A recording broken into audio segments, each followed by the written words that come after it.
Good afternoon. My name is William Ding, and today I'll be discussing with you the investigation of additive sound absorbers. So first of all, we're going to look into a brief overview of how the presentation will run. I'll begin with the background information on my project and then look into the research objective and the methodology that accompanies it.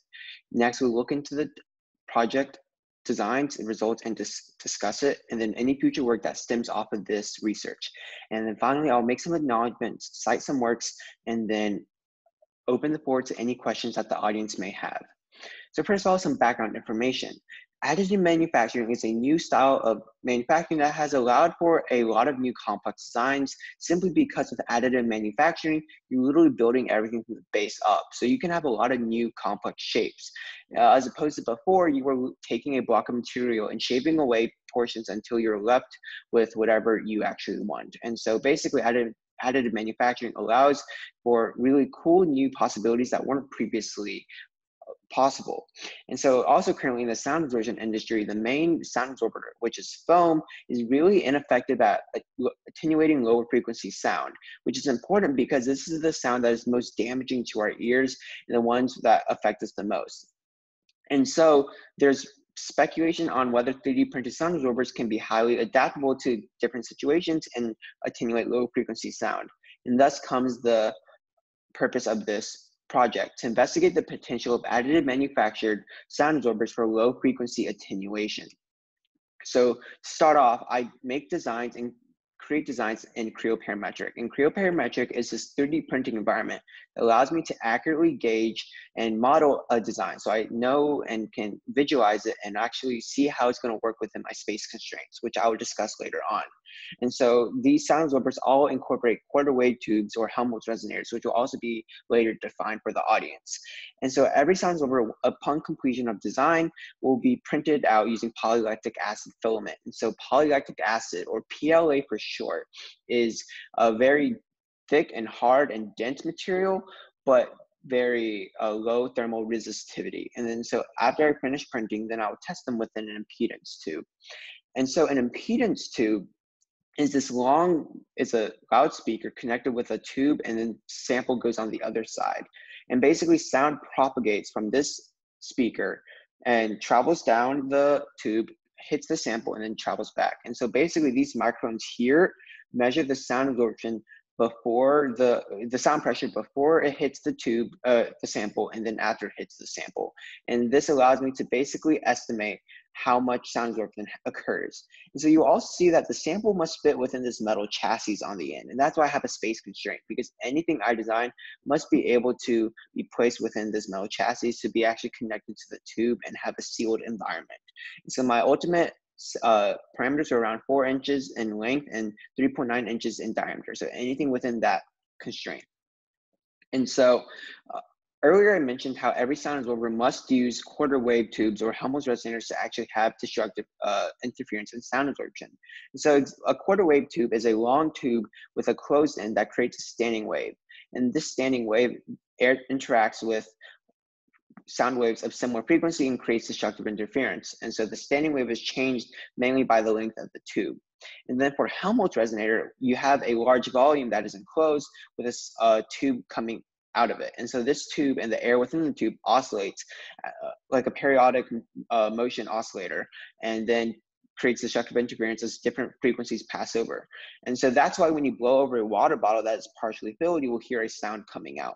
And so basically I use these equations to construct a project and design with certain parameters in mind so that I could target specific frequencies and not just do a bunch of guesswork. And so my first design was a honeycomb resonator. This resonator was meant to mainly optimize space efficiency in my chassis. And so I created a grid of hexagonal prisms and then deleted the gray area or the walls between them so that they created 6 different chambers. And then these chambers were each set to attenuate at a different frequency. And I predicted the attenuation using the previous equation below in this slide before. And so the basic gist of this was to maximize the space efficiency possible while allowing for multiple sound sound frequencies to be attenuated and targeted. And so here we have the actual absorption of my honeycomb resonator with the whole data being averaged over 100 different trials. And we see here that there's a peak of around 0.77 at 180 hertz and 0.35 at 640 hertz. And this is good amount of absorption, especially the first peak at 200 hertz. But we must remember that with the actual sound absorber, we predicted that there would be 6 different peaks because there's 6 different chambers, and that just doesn't happen here. And so the main reason behind this is probably because there was a lack of sealing between chambers, which means sound from one chamber could slip into another chamber. So these chambers weren't really separate chambers anymore, but instead just forming bigger chambers together and messing up the absorption and the predicted absorption I had. And so that's a problem I will address later on. And so for the next one, it was a stackable quarter wave tube. So remember, before I defined a quarter wave tube as a long tube with a closed end that ultimately allows for some sound absorption through a standing wave that is formed. And so the idea behind this was to create a quarter wave tube that could be split into sections. So by splitting it into sections, I can change the absorption and the frequency it's going to attenuate at. And so this way, by allowing it to be split up, I can have a specific frequency attenuated with only one disc, but put 2 or 3 together and do a totally different frequency, a lower frequency. And this allows for a degree of variability and adaptability for the situation necessary. So the way I did this was create a disc with tabs on both sides that could be connected and clicked together with other pieces. And ultimately, these tabs allow for sound absorption for the pieces to be locked together and form a longer tube. And so as we can see here, a maximum of 4 discs is allowed with 100 hertz of absorption. And so this is what the print results look like. And you'll see this long tube wrapping around, and you can imagine 4 discs where the tube wraps around continuously into one longer quarter wave tube. But these can also function independently in smaller stacks. And so the actual sound absorption data of my stackable quarter wave tubes. And first of all, you will see peaks exactly as we predicted. So for 4 slices, there was a peak at 100 hertz. For 3 slices, there was a peak at 133. For 2 slices at 200, and for 1 slice at 400. And you'll also see for the 4 slice set, there was a second peak at 300 hertz. And this is likely because waves are oscillatory in nature and they repeat. So at different factors, they will possibly have a second peak, and that's why we will see this here. And basically, this was very successful. Both my quarter wave tube was able to attenuate at the predicted frequencies and able to easily adapt as per the situation necessary. So the stacking worked. However, these are okay amounts of sound absorption and somewhat better than foam, which for reference is around 0.3 at 200 hertz and only gets lower at lower frequencies, but still could use some improvement for actual industry application. And so my next idea was to look into the possibility of a modular Helmholtz resonator. And so first of all, before I actually created my Helmholtz resonator, I wanted to do a proof of concept. So if we remember before, every sample must be placed in the chassis, which is enclosed.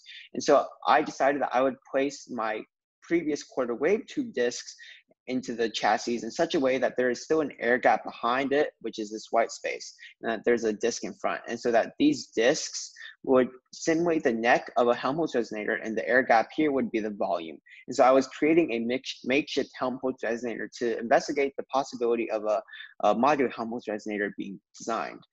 And so here's the data for that. And we see that it is very successful and a lot stronger in absorption than the quarter wave tube.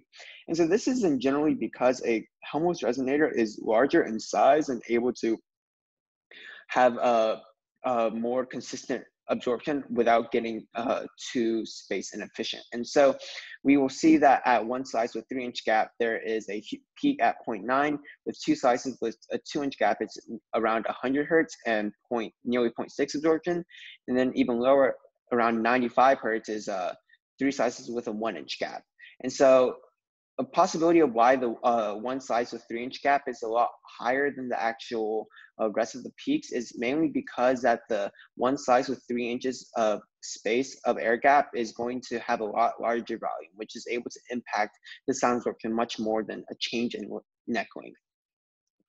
And so overall, from these 3 projects, separate designs, we've realized that additive modular sound absorbers have potential and can easily be designed to target specific frequencies. And these frequencies can also be adjusted by changing different parameters, especially if you want to have separate pieces like a modular piece. And so we also learned after the first piece that grooves or tabs can help lock modular parts in place and increase the preciseness of modular pieces. So as I mentioned before, with the quarter wave tube, the quarter wave tube had tabs, a set of 3 tabs that were able to lock every disc in place so that the tube was much more continuous in estimation. And then the leakages needed to be accounted for through grooves that rise out of every piece, especially for a modular piece, where sound leakage could easily allow for a lot more sound absorbance than a lot more sound being let out than would actually be. And so then the equations are actually very accurate in predicting the frequencies targeted by the dimensions of the features incorporated. And I was able to largely predict everything I needed to with the equations. And then Helmholtz resonators are generally much more effective than quarter wave tubes.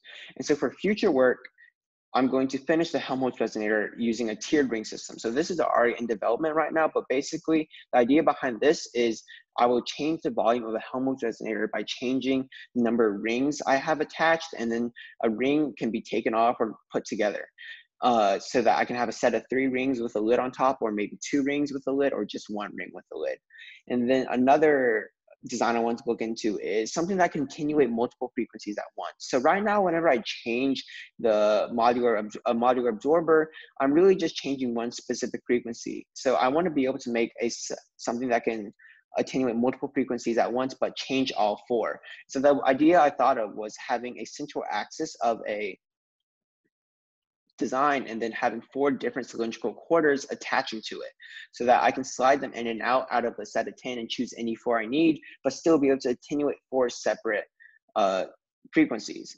And then I also want to look into possibly testing in a 3D environment where sound doesn't travel exactly straight down the tube, because right now in the current situation, I'm traveling, all sound is traveling from the loudspeaker directly down the tube perpendicular to the sample, which is optimal for sound absorption, but that is very not accurate for real life. And so the way I could go about doing this is creating a chamber that's larger than the entry, and then having the surface of the absorber directly lined up to the surface of the chamber so that sound is coming in at different angles. And also I want to look into possibly different materials because different materials have different attenuating properties depending on density and other physical properties. And so some acknowledgements. First of all, I'd like to thank my mentor, Dr. Heron, who allowed me to work on this project and taught me everything I knew. And also Jonathan Chen helped show me the more technical side of things that I wasn't able to learn from Dr. Heron, especially with creoparametric. And then also other members of the UK Vibroacoustics Lab who helped me print out different pieces for my research when I wasn't able to print and be present at UK for extended time that was necessary. And of course, I would like to thank the University of Kentucky and the KYRP program for even granting me the opportunity to conduct research, and then family and friends who have supported me and helped given me rides. And finally, I'd like to thank Karen Young and the Math Science Technology Center, which helped encourage me to find such a project and given me something to work on these 2 years. And so these are my references. And now I will open up the floor for questions.